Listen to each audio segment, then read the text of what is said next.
Shalom, shalom, irmãos e irmãs.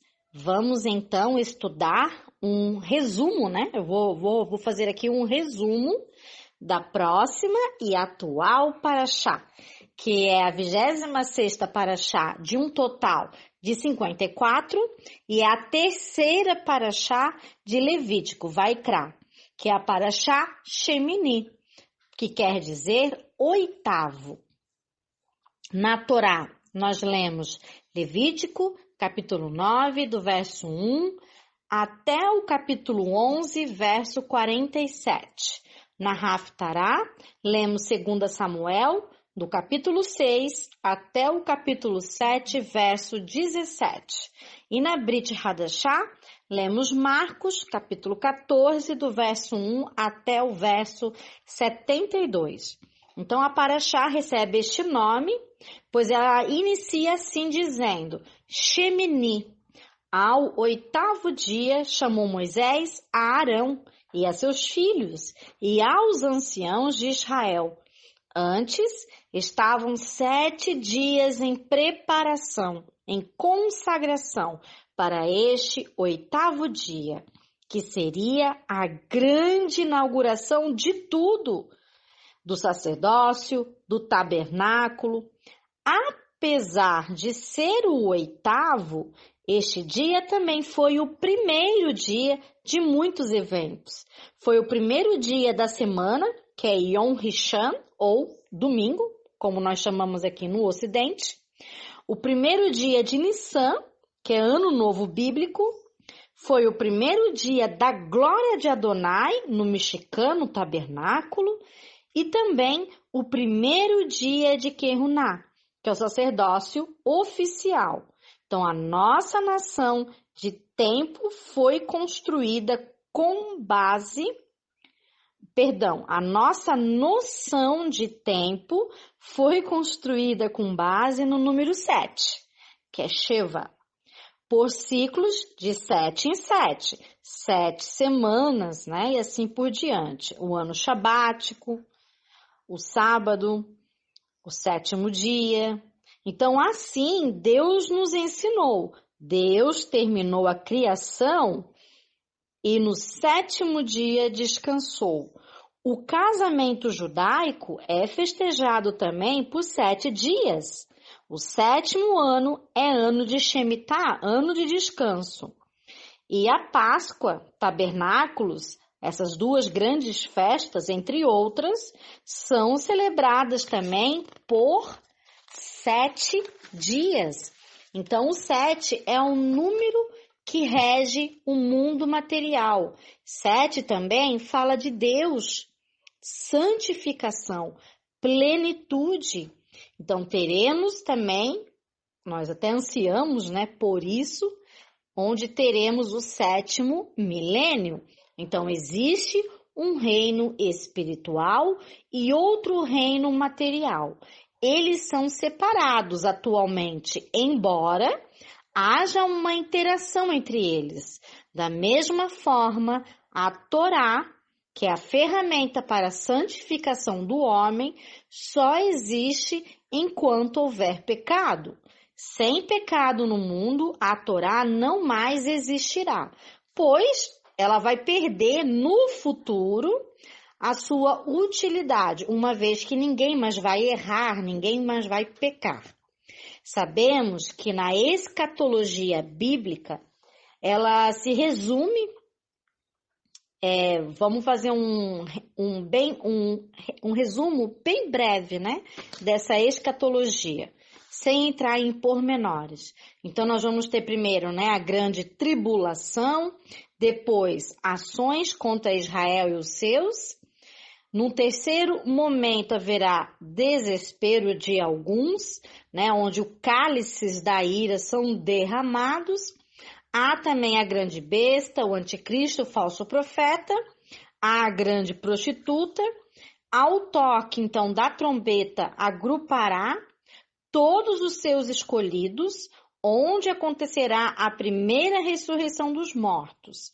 Quem agrupará vai ser o próprio Deus na figura do Messias, né, do Filho de Deus. haverá um período de 1000 anos, que é o 7º milênio. A besta será lançada no mar de lava e enxofre. Satanás será preso para que ele não influencie as nações que ficarão aqui no 7º milênio. Depois do 7º milênio, Satanás é solto e vai atrás da igreja. Então, quando sitiam a cidade, vem fogo do céu e mata todos os que sitiam a cidade. Então, desce do céu, depois disso, a Nova Jerusalém, onde há, então, novos céus e nova terra. O que chamamos, então, quando desce a Nova Jerusalém e há, então, os novos céus e nova terra, chamamos isso de Olam Rabá, o 8º milênio, 8º, Shemini, veja o nome da nossa atual Paraxá. Então, se o número 7, Sheva, representa a realidade natural, o número 8, Shemonê ou Shemini, vai além da definição de natural e espiritual, pois o 8 transcende estes. No 7º milênio, temos os mundos materiais e espirituais. Nós temos, então, um mundo material e espiritual separados. E no 8º milênio, temos o mundo material e espiritual fundidos, unidos num só. A Jerusalém celeste se funde com a Jerusalém terrestre. Isso acontece no 8º milênio, onde há novos céus e nova terra. Isso você pode ler lá em Apocalipse, capítulo 21. Se até o 7º milênio a carne, o material, militava contra o espírito, isso não ocorrerá mais no 8º milênio, porque o material espiritual será fundido em uma nova realidade, plena, perfeita, uma criação totalmente divina e remida. Então, sobre o número 8, já que nós já tivemos consciência do número 7, do seu significado, agora vamos aprender um pouco mais sobre o número 8. Então, o número 8 é o número do Messias, no contexto original judaico. É no 8º dia, por exemplo, de vida que o menino é circuncidado. O menino aqui, no caso, judeu, uma aliança somente para os judeus. Então, todo judeu homem, quando nasce, no 8º dia de vida, ele é circuncidado. Depois dos 7 dias da festa de tabernáculo, no dia seguinte, é o 8º. Então, eles celebram o dia da celebração, ou o último dia, no 8º dia da festa de tabernáculo. E neste dia, a glória de Deus se manifestava no tabernáculo, no 8º. Por isso essa paraxá. Neste dia, era como se o céu descesse até a terra. Yeshua, na sua primeira vinda, inaugurou então o processo de fusão entre o mundo espiritual e o material. Ele deu início a esse processo para que você viva em espírito o reino dos céus, pois ele diz: o reino dos céus está ao alcance de sua mão dentro de você. Você, quando nasce de novo em espírito e em verdade, você vive conforme uma realidade que ainda não chegou. Você vive nessa realidade por antecipação. A 8ª, digamos entre aspas, 8ª dimensão, como chamou o Rabino Mateus Andona. Então, olha que interessante. A cidade de Jerusalém possui 8 portões. E destes 8 portões, 7 deles estão abertos. O 8º portão, que está fechado, é o portão dourado, que será aberto somente quando o Messias voltar para reinar com o seu povo. e os que forem enxertados no seu povo. O povo do Messias, sabemos, são os judeus de Israel. E nós, que fomos aproximados aos judeus, somos enxertados. E isso é uma grande honra para nós. Em Levítico, capítulo 9, do verso 1 ao 24, nós vemos tudo o que estudamos anteriormente, sendo aplicados agora na prática. O primeiro, o sumo sacerdote, por ser homem corruptível, ele deveria primeiro fazer holocausto pelos seus próprios pecados. Depois ele faria pelo povo. Por Arão, era então feito o holocausto do bezerro e pelo povo o carneiro ou bode. Então, pelo pecado era feito Arão o bezerro e pelo povo o carneiro ou bode.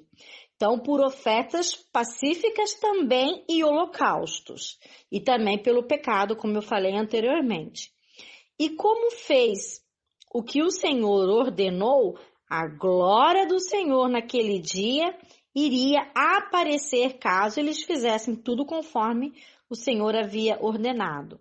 Note que tudo isso fala também de Yeshua, o Messias, e que através dele, de Yeshua, Jesus, seríamos redimidos, pois a lei traz apenas uma sombra dos benefícios que hão ainda de vir, e não a realidade dos mesmos ainda em sua plenitude. Como eu falei anteriormente, isso é só no Olam Rabá, no 8º milênio. Por isso, a lei nunca consegue, mediante os mesmos sacrifícios repetidos ano após ano, porque todo o sacrifício era repetido ano após ano. Então, isso não conseguia aperfeiçoar os que se aproximavam para adorar a Adonai. Então, esses sacrifícios eram também uma recordação anual dos pecados, pois é impossível que o sangue de touros e bodes tire verdadeiramente os pecados, porque o homem, infelizmente, sacrifica touro, sacrifica bodes, porém ele volta a pecar, volta a errar. Então, quando Yeshua veio, ele mostrou verdadeiramente o que Deus quer de cada um de nós e o que o agrada, que é que façamos a vontade dele, pois é a única verdadeiramente boa para todos nós. Então, ele cancela a primeira para estabelecer a segunda. Yeshua ofereceu sim um sacrifício pleno e completo, o único que pode remover pecados, de uma vez por todas. Então, quem rejeitava a lei anteriormente morria sem misericórdia pelo depoimento de 2 ou 3 testemunhas. Mais severo será também o castigo daquele que pisa e profana o sangue de Yeshua. Por isso, precisamos perseverar, de modo que, quando tivermos feito a vontade de Deus, receberemos o que Ele prometeu a nós, pois nós somos os que creem, os que obedecem, e somos salvos. Assim fala o apóstolo Shaul em Hebreus, capítulo 10. Então, em Levítico, capítulo 10, do verso 1 até o verso 20, vemos a história, o evento de Nadab e Aviú. Geralmente, as pessoas não entendem o profundo significado dessa passagem, não compreendendo o sentido dessa. As pessoas acham que o fato de Nadab e Abiú terem trazido fogo ao altar do Senhor, num ato que requeria, que pedia total submissão e reverência a Deus, foi então desrespeitoso, porque eles trouxeram um fogo de outro lugar estranho. Mas este não foi o caso, porque Deus Mesmo em Levítico, capítulo 1, verso 7, ordenou sim que Arão e seus filhos pusessem fogo no altar, sim. Então, eles realmente tiraram esse fogo do lugar correto. Eles não erraram quanto a isso. Ou seja, eles pegaram realmente o fogo do lugar correto, que é do pátio do tabernáculo, onde Adonai tinha verdadeiramente pedido e ordenado que seja feito assim. E assim eles fizeram. Arão tinha 4 filhos, e os 2 mais velhos eram Nadab e Aviú. Não apenas eram queridos, mas dotados de atributos excepcionais. Eram tão virtuosos que se qualificavam como futuros líderes até. A sua grandeza estava implícita em seus próprios nomes. Nadav significa que era apto à nobreza, que vem da palavra nedivut. Avihu implica que era merecedor de tornar-se pai do povo judeu, que vem da palavra Av.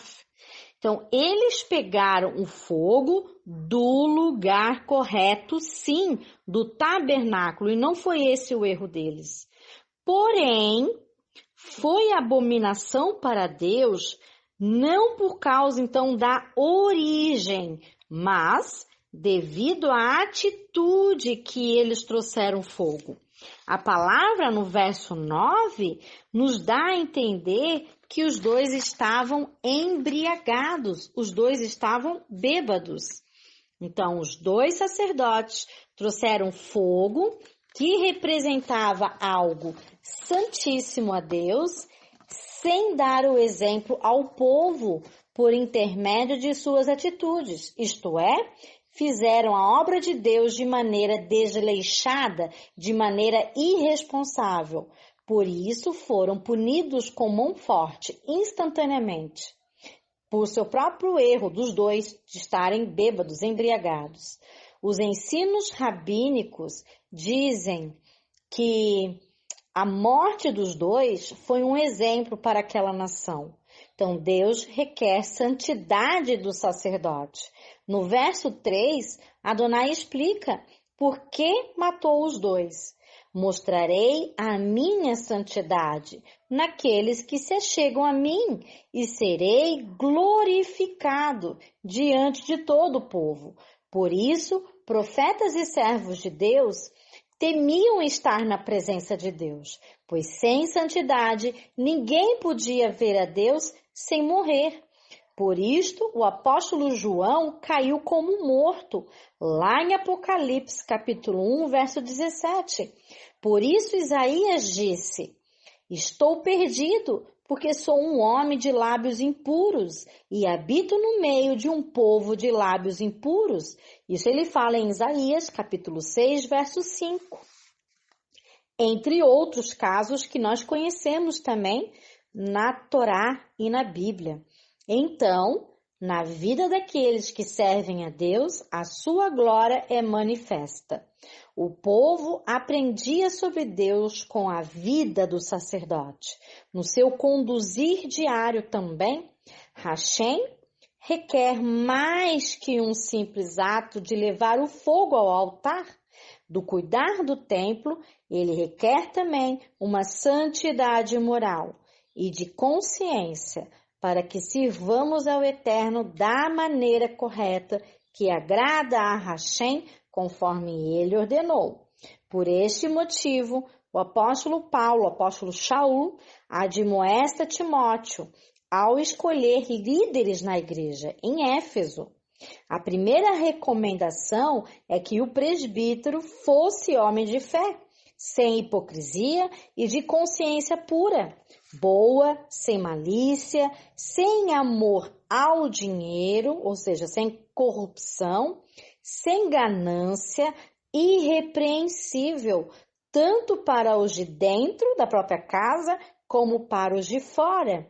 Então vemos que a irresponsabilidade e desleixo dos sacerdotes, aqui no caso dos 2, com pecados ocultos, vícios, causa a morte do sacerdócio, pois são obras más, são obras erradas.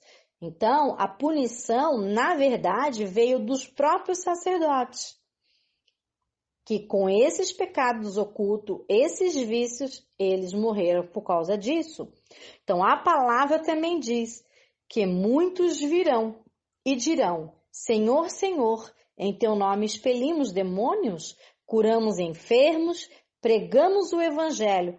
Porém, ele dirá: afastai-vos de mim, vós que praticam a falta da lei, vós que não têm lei, ou iniquidade, que quer dizer o mesmo. Isso a gente pode ler em Mateus, capítulo 15, verso 8, e Mateus, capítulo 7, do verso 22 e 23. Os filhos de Arão não eram ímpios, eram justos, mas fizeram uma boa obra, uma boa ação da maneira errada, com o coração e mente errados, pois não fizeram como Deus ordenava. A fé sem obras é morta, e o contrário também é verdadeiro. As obras sem fé também é morta. Tiago fala isso no capítulo 2, verso 14. Como ocorreu o fato dos sacerdotes bêbados, Adonai diz no verso 9, vinho ou bebida forte, tu e teus filhos não beberão, quando entrardes na tenda da congregação, para que não morrais. E isso é estatuto perpétuo entre as vossas gerações. Você vê o cuidado de Adonai em avisá-los para que ninguém mais cometesse o mesmo erro.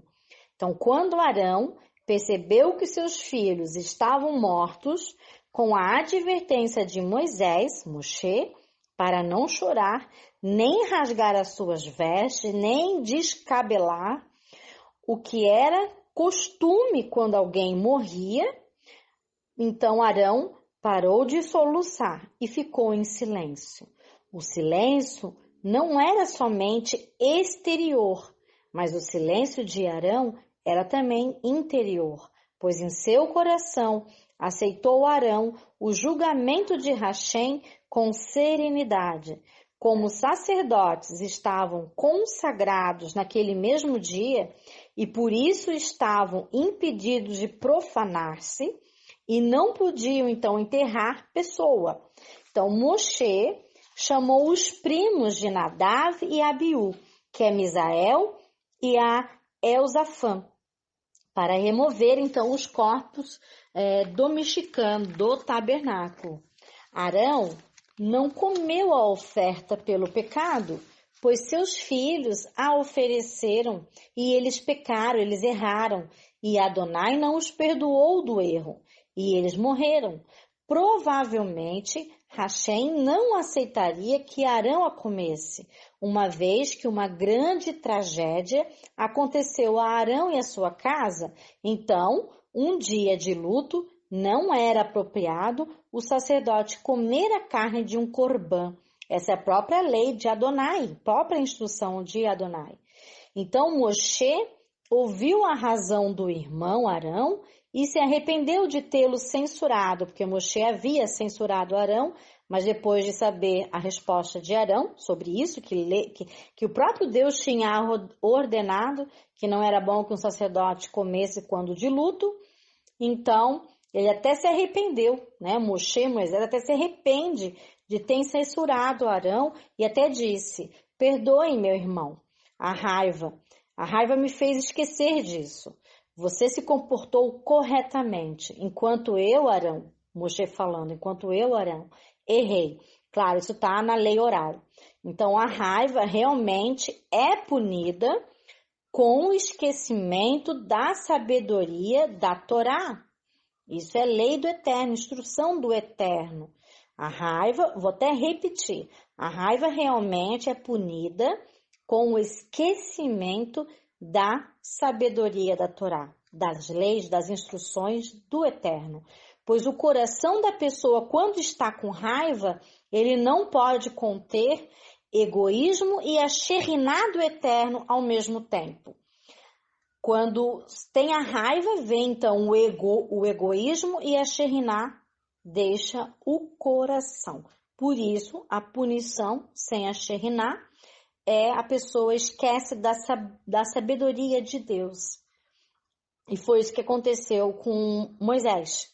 E o fato de Arão antes, juntamente com Eleazar e Itamar, que são os irmãos também de Nadav e Abiú, que tinham o direito de retrucar, porém eles não o fizeram. Apesar de Moshe repreendê-los severamente, eles não retrucaram. Apenas Arão respondeu humildemente e, então, por causa disso, eles mereceram uma recompensa de Adonai. No capítulo 11 de Levítico, Deus ensina as instruções sobre a alimentação do homem, chamadas de leis dietéticas ou kashrut, do que era limpo para poder comer, se alimentar, do que era puro, do que era lícito comer. Disso vem a palavra kasher, né? Quando a gente fala que uma carne é kasher ou um alimento é kasher, quer dizer que você pode comer. É um alimento lícito para comer, limpo e puro.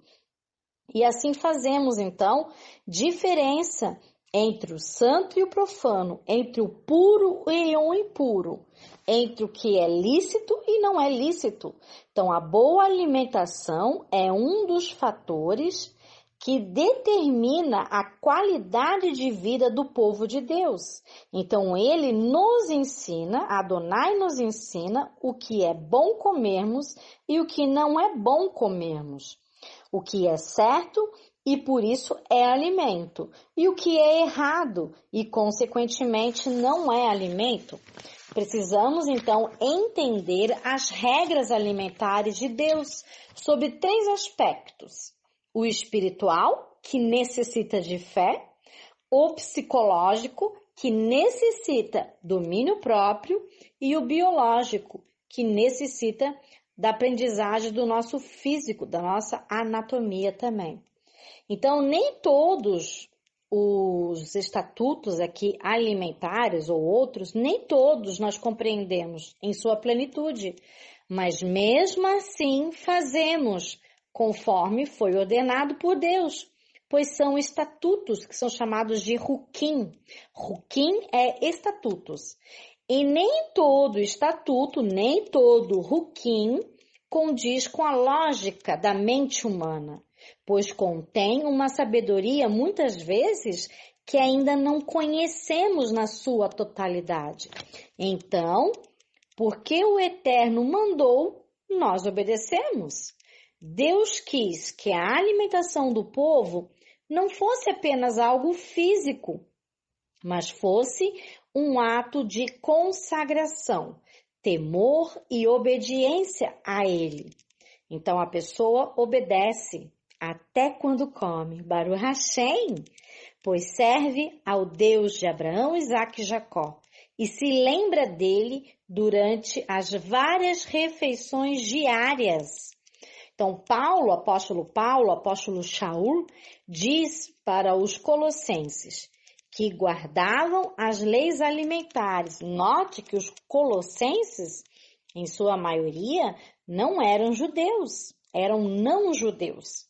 E tu vê Paulo falando aos colossenses não judeus que guardavam as leis alimentares de Deus, que eles não permitissem que ninguém os julgassem, porque eles estavam guardando as leis alimentares de Deus, uma vez que foram circuncidados em Cristo, espiritualmente, né, em Cristo. Aqui está falando da circuncisão do coração, que é a obediência. Quando fala circuncidar o coração, nós sabemos no contexto judaico que é a mesma coisa que obedecer a Deus e as instruções de Deus. E isso aconteceu conosco, que não somos judeus, através da circuncisão de Cristo, né? Cristo nos circuncisou quando nós nascemos de novo. Nascemos de novo, quando nós fomos batizados e, consequentemente, nascemos de novo.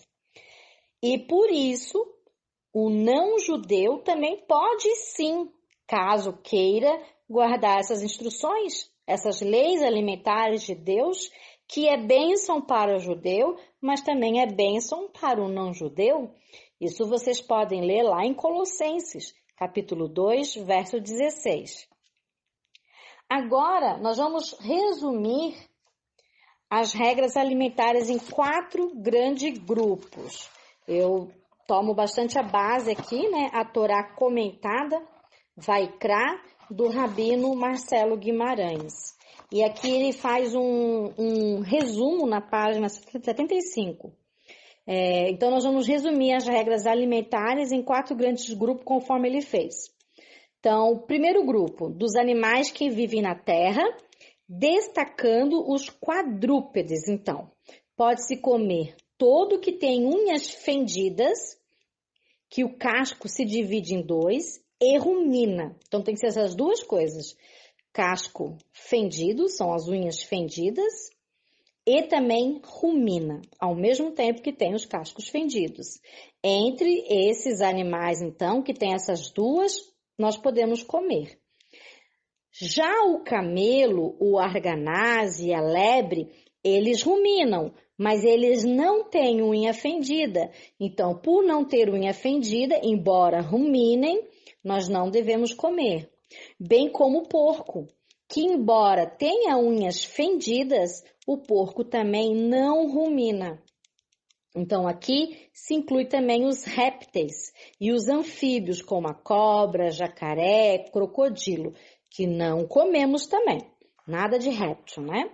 Então, você vê, os cascos fendidos ou as unhas fendidas mostra também que aquele animal, ele não está todo o peso dele em contato com o mundo, com o chão. Ele meio que consegue não se submeter-se ao mundo. Espiritualmente, que eu estou falando disso, claro. O fato de ruminar também é quando aquele animal mastiga o seu alimento, vai ao estômago, volta e ele volta a mastigar.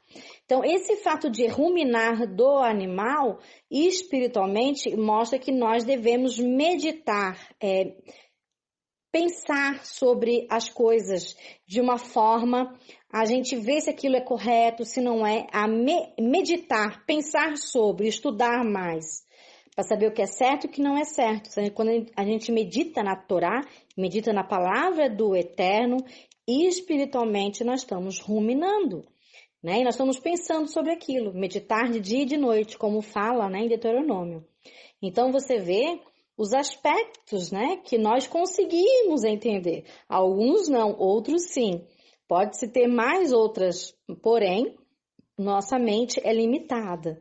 Então, você vê aqui, né, que o próprio animal como o porco, um exemplo. O porco é um animal que come das suas próprias fezes. Então, não é bom, né, comer um animal que come das suas próprias fezes. Isso eu falo por mim, né? O grupo 2 são dos animais que vivem nas águas. Então, nas águas, nós podemos comer apenas todo peixe que tem barbatanas e também escamas. Então, ele tem que ter barbatanas e escamas. Tanto os peixes dos mares como dos rios. Então, esse a gente pode comer. Por outro lado, não se deve comer moluscos ou frutos do mar, como a lagosta, o camarão também não.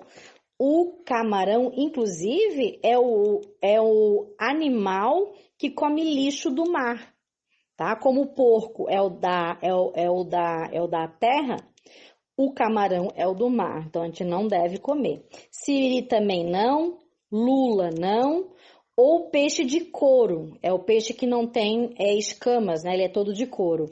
Então, peixe de couro a gente também não pode comer, como, por exemplo, o cação. Não pode.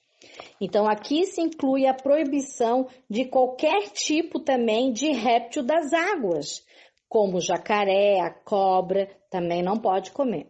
O terceiro grupo dos animais que vivem nos ares, no caso as aves, esse é o terceiro grupo.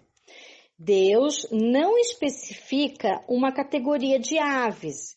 ele cita algumas aves de rapina que não podem ser comidas. No caso, a águia não pode, o quebrantoso e a águia marinha também não pode, o milano e o falcão, segundo a sua espécie, também não pode, todo corvo, segundo a sua espécie, o mocho, o corvo marinho, a ibis, a gralha, o pelicano, o abutre, a cegonha, a garça, segundo a sua espécie, a polpa e o morcego. Não pode comer nenhum desses.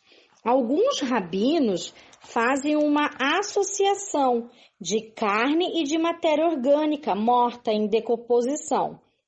Porque essas aves de rapina, elas comem essa matéria morta em decomposição. Então, na verdade, todas essas aves citadas se alimentam de matéria orgânica podre, seja no mar ou na terra. Então, provavelmente também seja um motivo para a gente não comê-las. O quarto grupo é com relação aos insetos. O que pode se comer? Até parece um pouco estranho, mas não é. Todo inseto que voa, que anda sobre 4 pés, será para vós outros abominação. Então, todo inseto que anda sobre 4 pés, a gente não pode comer, é abominação. Mas todo inseto que voa e que anda sobre 4 pés, cujas pernas traseiras são mais compridas do que as dianteiras, porque elas saltam, né? Virando aqui a página, porque elas saltam da terra, então estas vocês podem comer. Então, são comíveis os gafanhotos, o grilo e a locusta. Em Israel, inclusive, faz-se uma excelente salada de gafanhoto, sem asas e sem cabeça. Para a gente parece um pouco estranho, mas não é. Porque o próprio João Batista, o João lá que batizava, ele se alimentava de gafanhotos e de mel. Claro, é uma espécie de gafanhoto que as patas traseiras ou as pernas traseiras, elas são maiores do que as da frente e ele pula. Não é também toda espécie de gafanhoto. Então, aqui você vê, né, as leis alimentares de forma resumida.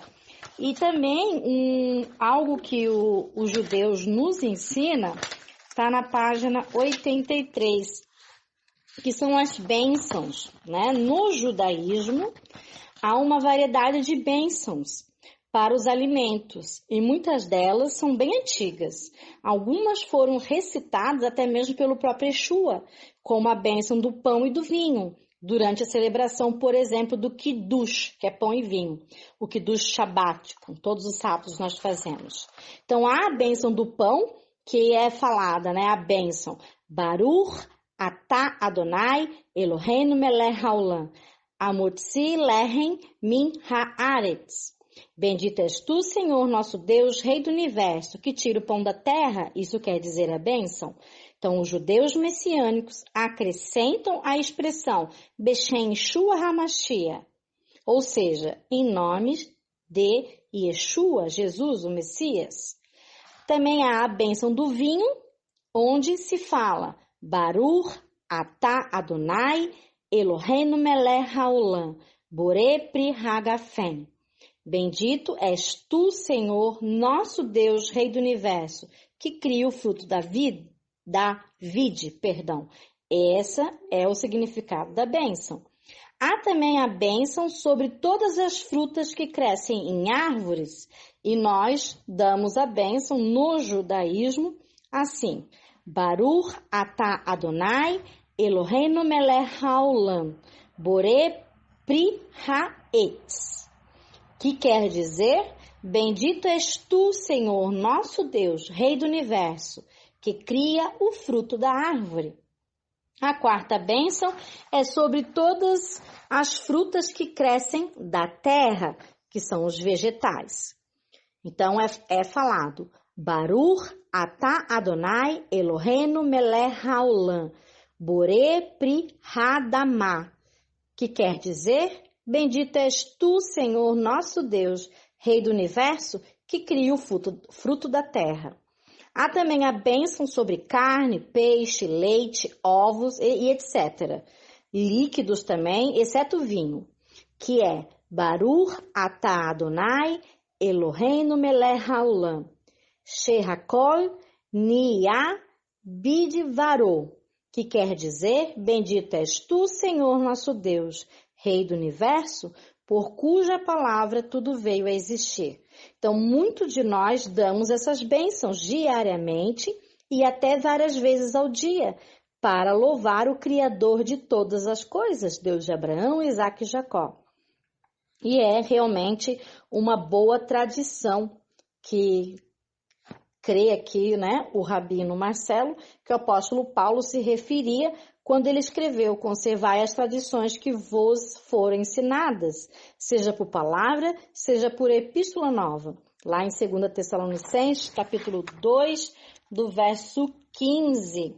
Há também a bênção, né, após as refeições, que é Baruch atah Adonai Eloheinu melech haolam, Hazan et haolam kulo, betuvo berem bechesed, uverahamim hu noten lechem lechor basar ki leolam hasdo, uvetuvo hagadol imanu tamid, lo haser lano veal ierchar, lano mazon leolam vaed, bavur shemo hagadol kiu elzan umefarnes lakol, umetiv lakol umerim mazon lehor beriotav asher, bará Kaamur poteach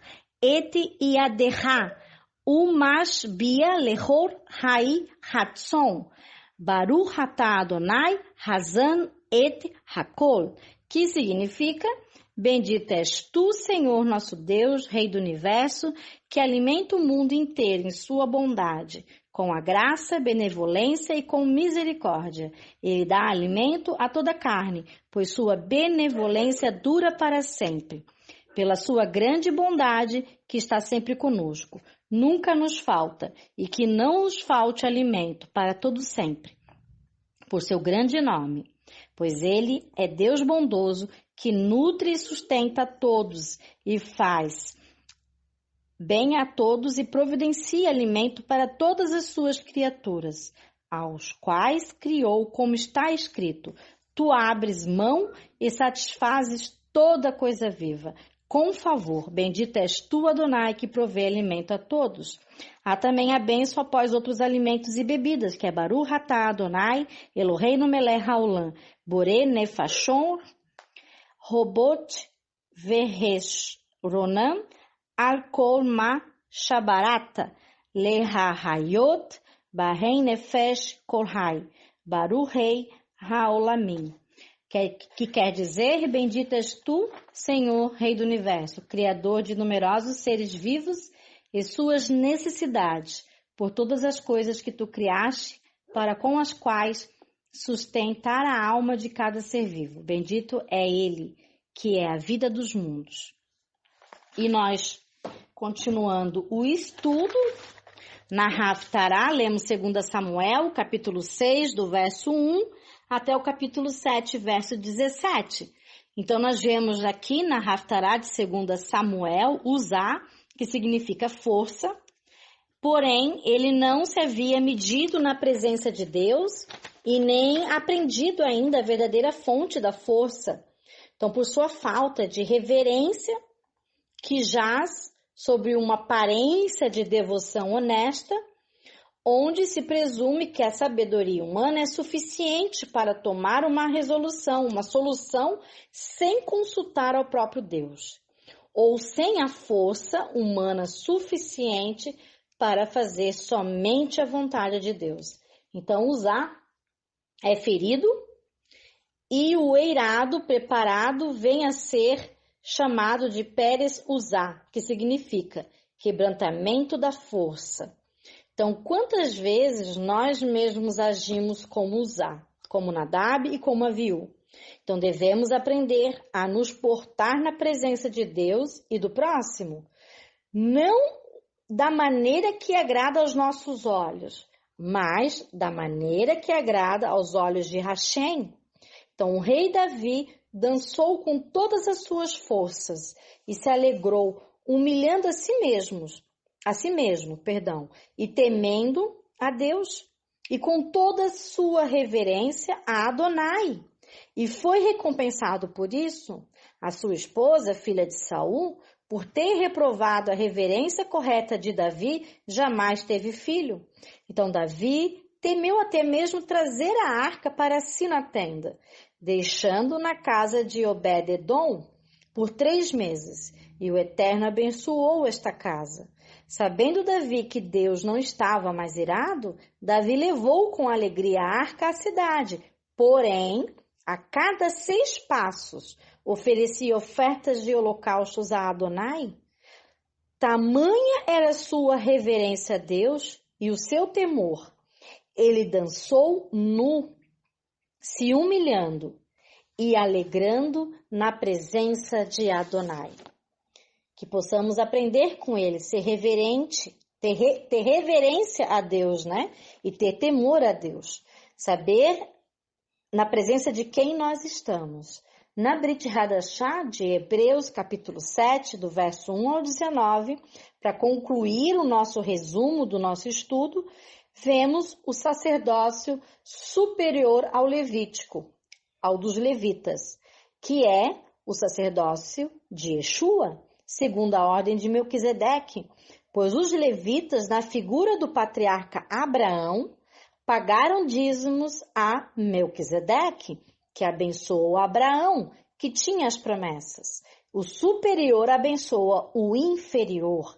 Então é verdade que o sacerdócio de Yeshua é maior do que a dos levitas, porque a ninguém nunca recebeu novo nascimento e novo coração circuncidado, ou seja, obediente, numa transformação de nova natureza pelo sacerdócio levítico. Isso nunca aconteceu. Porém, isso acontece em plenitude no sacerdócio de Yeshua, sacerdócio superior segundo a ordem de Melquisedeque. Lá fala, em Jeremias 31, que é a restauração da aliança com a casa de Israel e a casa de Judá. E Yeshua, nesse sacerdócio superior, ele é a restauração da aliança com a casa de Israel, com a casa de Judá. Ali diz: eis aí vem dias, diz o Senhor, em que farei uma restauração da aliança com a casa de Israel e com a casa de Judá, não conforme a aliança que fiz com seus pais, porque eles anularam a minha aliança, mesmo eu os havendo desposado, porque esta é a aliança que farei com a casa de Israel. Lhes imprimirei as minhas leis nos seus corações e mentes. Eu serei o seu Deus e eles serão o meu povo. Então, sem Yeshua, não conseguimos cumprir a Torá, porém, com Yeshua, a nossa natureza é transformada e conseguimos cumprir as instruções de Adonai da Torá, que são boas, santas e agradáveis. Que vocês, irmãos e irmãs, possam estar lendo, a porção dessa paraxá completamente. Também vem dos vídeos, aí nos próprios links, os vídeos de estudos da sinagoga Har Sion, dos rabinos, Mateus, Marcelo dos Roches também, e que vocês vão ser consequentemente abençoados, porque vocês vão começar a entender em sua plenitude o Shemini, o 8º milênio, e também o 7º, consequentemente, que o antecede, porque a nossa esperança, a nossa fé está justamente nisso, que a nossa natureza seja transformada, assim como Yeshua nos falou que seríamos, e assim possamos cumprir as instruções de Deus, ser abençoado não somente a nós, a todos à nossa volta, mas que também, se caso nós estivermos mortos, quando Yeshua voltar, que ele possa, porque Deus é poderoso para isso e fez isso com Yeshua. Então, que Deus possa também nos ressuscitar na primeira ressurreição dos mortos. Shalom, shalom a todos e bons estudos!